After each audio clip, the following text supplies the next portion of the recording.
When my father passed away, the world I knew crumbled in silence. He had been the center of everything, stern, distant at times, but undeniably powerful. People feared his name in business, yet I only ever feared his silence. I was the youngest, the quiet one, the child who never asked for much. My older sister, Amelia, was the opposite, bold, charming, and utterly convincing. Father adored her confidence. The day of the will reading was heavy with tension. The air inside the lawyer's office smelled of polished wood and old paper, and every tick of the clock made my chest tighten. I sat beside Amelia, her posture perfect, her lips curved into a faint, knowing smile. Mr. Langford, our father's attorney for decades, adjusted his glasses and cleared his throat. As per the last will and testament of Mr. Jonathan Hale, he began. I listened in silence as the words spilled out like a slow, inevitable tide. Amelia inherited the estate, the mansion, the cars, the company shares, and all the material symbols of the Hale name. When my name was finally mentioned, I felt my stomach twist. And to his youngest child, Michael Hale, Mr. Langford said, he leaves a sealed envelope to be delivered by hand. That was it. No properties, no assets, just an envelope. I remember the flicker of pity in the lawyer's eyes as he handed it to me. Amelia didn't even try to hide her smirk. An envelope, she whispered, loud enough for me to hear. I suppose that's what happens when you choose poetry over profit. Her laughter burned through me, but I said nothing. I simply nodded, took the envelope, and walked out. The sky outside was grey and restless, the kind of sky that seemed to carry secrets. I stood beside my car, holding the small, cream-colored envelope. My name was written in my father's precise handwriting, elegant, deliberate. On the back, his wax seal, a symbol of our family crest, slightly cracked at the edges. For hours, I didn't open it. I drove aimlessly through the city, thinking of all the moments we had shared, or rather, the ones we hadn't. Father had always been a man of few words, his affection buried beneath layers of pride and discipline. But as I stared at that envelope, something inside me told me this was not a gesture of rejection. It was intentional. When I finally reached my small apartment, I sat by the window with trembling hands and placed the envelope on the table. The room was silent except for the sound of my own heartbeat. I hesitated. What could possibly be inside? A note? A lesson? Maybe even an apology? I broke the seal. Inside was a single letter, thick, neatly folded, and handwritten. There was also something else, something small tucked behind it, a folded piece of paper, different in texture, like an old document. I unfolded the letter first. The ink was dark, the handwriting steady, unmistakably his. My son, it began. If you are reading this, it means my time has ended, and yours is about to begin in a way you cannot yet imagine. I froze. My father's words carried a tone I had never heard from him before, gentle, almost regretful. I have watched you live quietly, often overlooked, and yet I saw something in you your sister could never understand: patience, integrity, and the courage to listen when the world only wants to speak.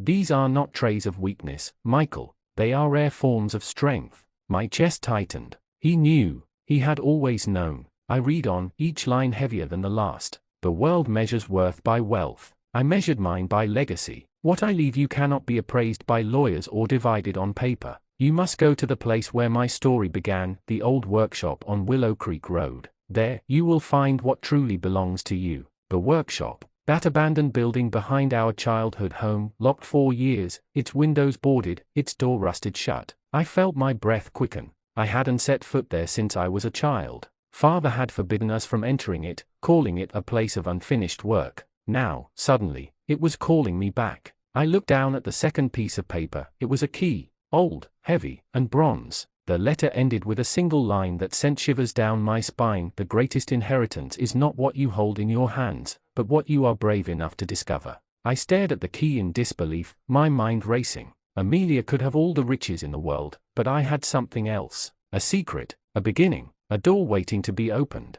The next morning, I woke before sunrise. The envelope lay on my desk, the letter beside it, and the key resting on top like a silent challenge. I hadn't slept. My mind had been replaying every memory I had of my father, the few smiles, the long silences, the moments when I caught him staring at me as if he wanted to say something but never could. Now, it felt as if he was finally speaking, through time, through death, through ink and mystery. The drive to Willow Creek felt surreal. The city's noise faded behind me, replaced by the whispers of the countryside. The road twisted and narrowed, flanked by trees that looked older than the house itself. My father used to bring us here when we were children, but the workshop was always off limits. "There's nothing there for you," he would say whenever I asked. But now, I understood, there had always been something there for me. The morning fog hung low when I arrived. The workshop stood at the far edge of the property, half hidden behind tall grass and overgrown ivy. Its walls were cracked, its windows coated in years of dust, and yet, as I stepped closer, I felt an unexplainable warmth. The door was locked, of course. My fingers trembled slightly as I pulled out the old bronze key. It fit perfectly into the rusted keyhole, like it had been waiting for this moment all along. The lock clicked open with a sound that echoed through the silence of the morning. Inside, the air was thick with the scent of oil, wood, and something faintly metallic. Dust floated in the light that streamed through broken slats in the roof. The room was filled with old machinery, tools, and wooden crates stacked in uneven piles. But what caught my eye was the desk, my father's desk, perfectly preserved, covered with papers, sketches, and an old photograph in a cracked frame. I picked it up. It was of him, young, smiling, standing beside a man I didn't recognize. Behind them was a prototype of something mechanical, almost like an engine or, no, something smaller, more intricate. I began to go through the papers. Designs, notes, unfinished calculations, blueprints for a machine labeled Project Helios. My father had been an inventor? I never knew. He had always been a businessman, stern and pragmatic. But these papers revealed another side of him, a dreamer, a creator. Then I found another letter, hidden beneath the stack of blueprints. My heart skipped. "If you've come this far, my son, then you are ready to know the truth." His handwriting again, deliberate, powerful. "Before I built an empire, I built ideas. And before I became your father, I was a man who failed many times trying to build something that mattered. This workshop was my sanctuary, my place of mistakes and miracles. The company your sister now controls was born from what I started here. But it was never about money, it was about purpose." I stopped reading for a moment. Outside, the wind rustled through the trees, whispering like the ghosts of the past. When the world began to value me only for what I owned, I stopped building what I loved. I chose power over passion, and in doing so, I lost a part of myself. You, Michael, have the heart I once had, the ability to see beyond numbers. That is why I left you this. I felt my throat tighten as I reached the final line.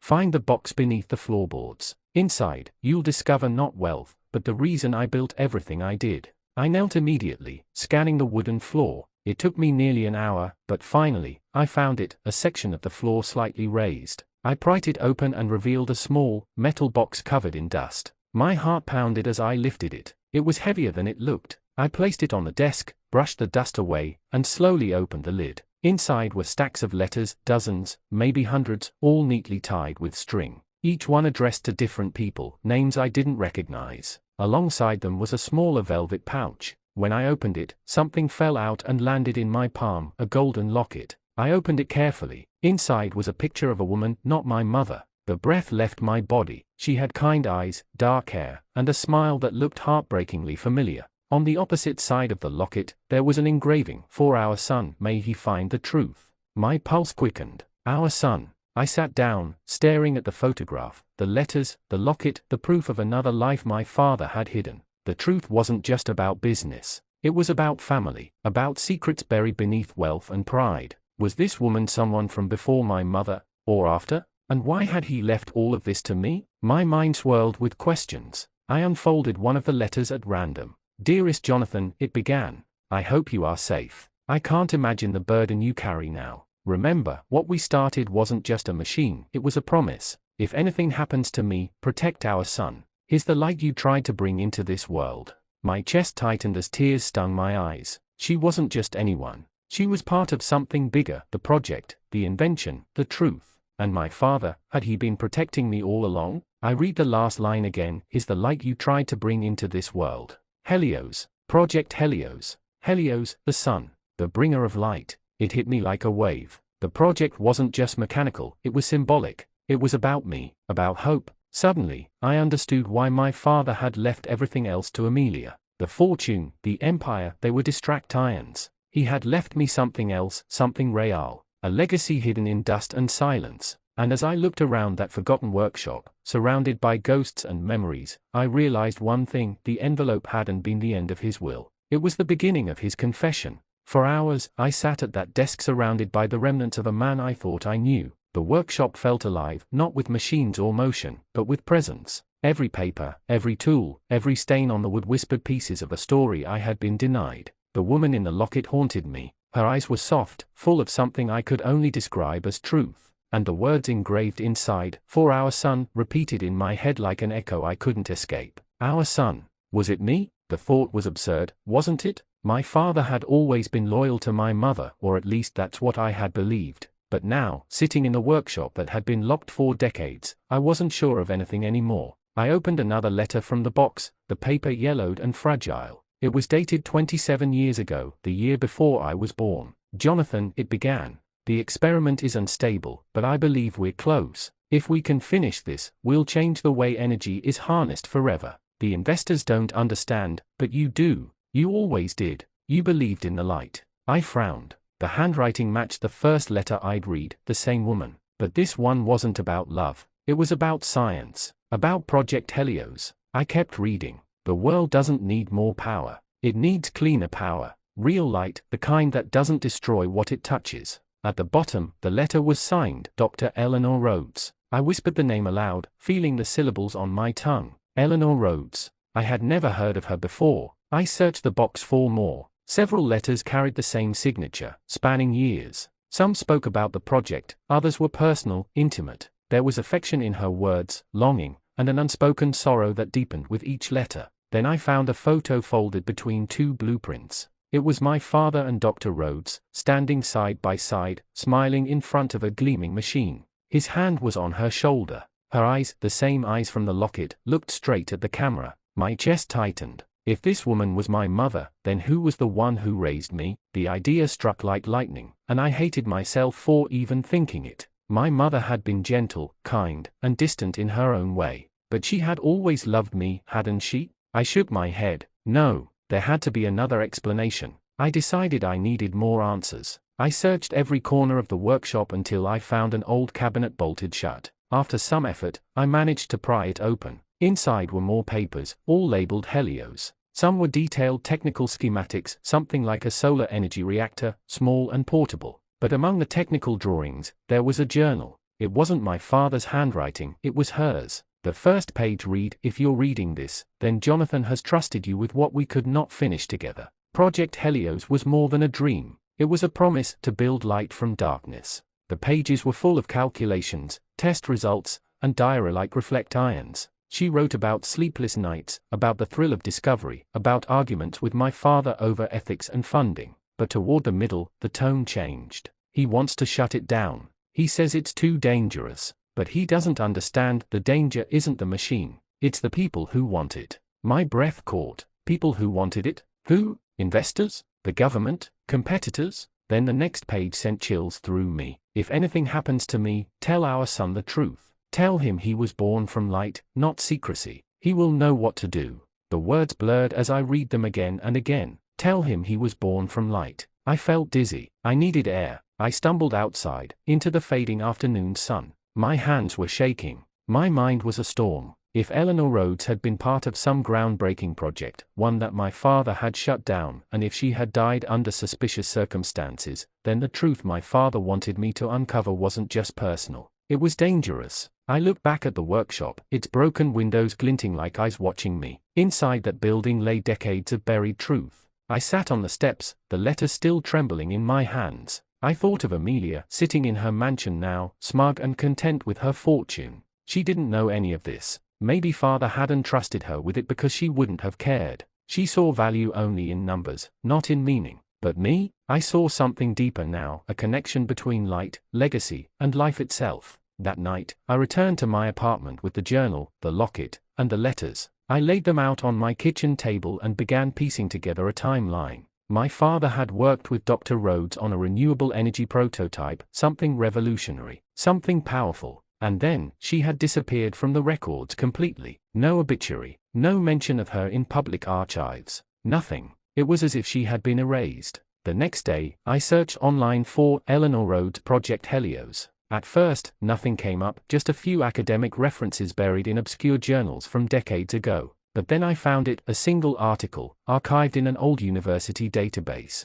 Tragic lab fire claims life of promising scientist. The photo was grainy, but it was her. Dr. Eleanor Rhodes. She had died in an explosion at a private lab the same year I was born. I leaned back in my chair, numb. The article mentioned unidentified damage to prototype energy devices, but also said the cause of the fire was never fully determined. My father's name was nowhere in the report. He had erased himself from the narrative. And suddenly, it all made sense. The secrecy, the guilt, the distance. He had loved her. He had lost her. And somehow, I was part of that story. I looked again at the final line of his letter. The greatest inheritance is not what you hold in your hands, but what you are brave enough to discover. He wasn't just talking about courage. He was talking about the truth, about her, about me. In that moment, I realized my inheritance wasn't wealth or legacy. It was redemption. But to claim it, I had to finish what they started. And somewhere deep down, I knew Project Helios hadn't died in that fire.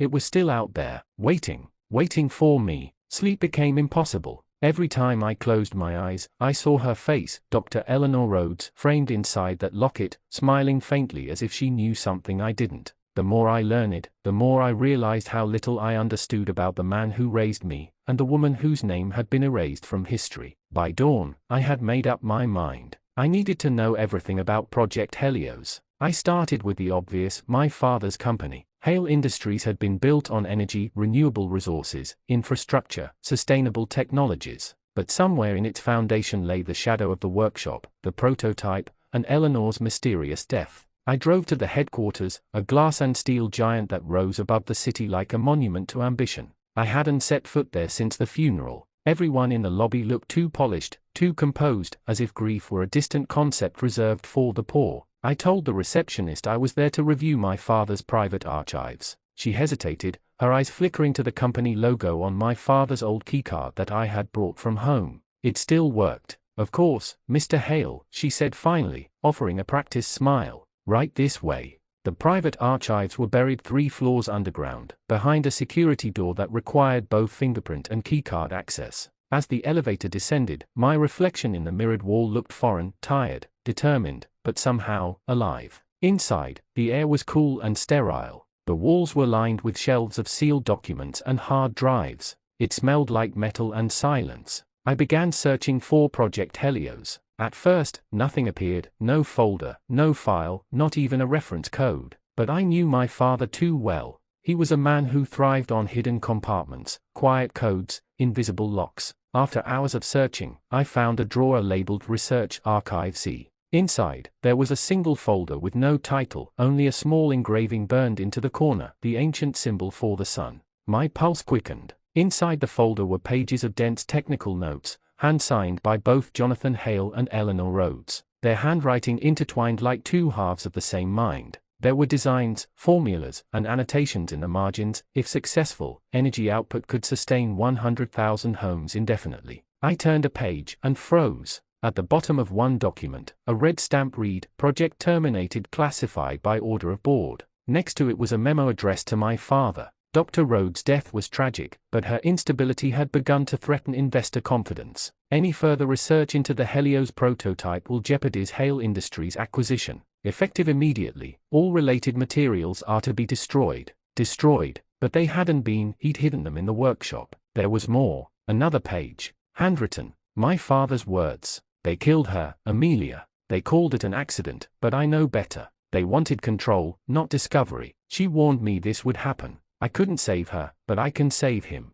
Amelia, my sister's name. The page slipped from my fingers. My father had written that note to her. Why hadn't she told me? Did she know? Was she part of this? I needed answers. I left the archives trembling. My reflection in the elevator looked even more unfamiliar now, a man half made of anger, half made of grief. When I reached the parking lot, I called Amelia. She answered on the third ring, her voice sharp as always. "Michael, I assume this is about the will again?" "It's about Dad," I said, my voice low. "About what he left me." A pause. Then, "Go on." "I know about Project Helios," I said. "And Eleanor Rhodes." Silence. Long and heavy. Finally, she exhaled. "You weren't supposed to find that." My grip on the phone tightened. "You knew. I was protecting you," she said coldly. "You think you want the truth, but you don't. What our father did, what they did, it's bigger than you realize. Walk away, Michael. Tell me what you know," I demanded. Her tone changed, softer now, almost regretful. "Dad wasn't the man you think he was. He built something he couldn't control, with someone he couldn't protect. Helios wasn't just a project, it was a weapon. My stomach turned. A weapon? The kind that could destroy everything, she said. Do yourself a favor, burn whatever you found and forget this. The line went dead. I stared at my phone, her words echoing in my mind, a weapon. Back at my apartment, I spread out the documents again. Could Helios really have been that dangerous? The note spoke of energy, sustainability, not destruction. Unless it had both potentials. That night, I barely noticed the rain pounding outside. I was too deep in the papers, the letters, the equations. My father's words from the workshop echoed again, you must go to the place where my story began. But what if his story didn't end there? What if it had another chapter, one he never finished? Among the documents, I found something I had missed before, a flash drive tape behind one of the pages. It was old, barely functional, but I managed to plug it into my laptop. A single file appeared. Helios_final_log.mp4. My heart nearly stopped. I clicked play. The screen flickered. For a moment, static filled the frame. Then, my father appeared. He was younger, sitting at the same desk from the workshop. His face was drawn, his eyes weary. If you're seeing this, he said, voice low, it means I failed to destroy it. The board will bury everything, they already did. They killed Eleanor, and they'll come for me next. But Helios can't die. It wasn't meant to. He leaned closer to the camera. They think it's a weapon. They are wrong. It's life. Pure, sustainable life. But in the wrong hands, it could become what they fear. That's why I hid it, and why I left it for you, Michael. Because you're not corrupted by greed. You'll know what to do. He reached for something off-screen and held up a small metallic object, glowing faintly, pulsing with light. This is Helios. The video glitched. For a moment, I caught a glimpse of the device, a small sphere, almost organic, radiating soft golden light, like it was alive. Then the image froze, and the file ended. I sat there in stunned silence, my heart pounding. Helios existed. It was real, and my father had hidden it, somewhere. Suddenly, everything came together, the letter, the workshop, the key, the message. He hadn't just left me clues. He'd left me a mission. I opened the letter once more, tracing his words with my fingers. Go to the place where my story began. But that was only the first step, because maybe, just maybe, my story would end where his truly began. I stood by the window as the rain subsided, the city lights flickering like scattered stars. My reflection looked different now, not lost, not broken, determined. If Helios could bring light, then I would find it, even if it meant walking straight into the darkness my father left behind.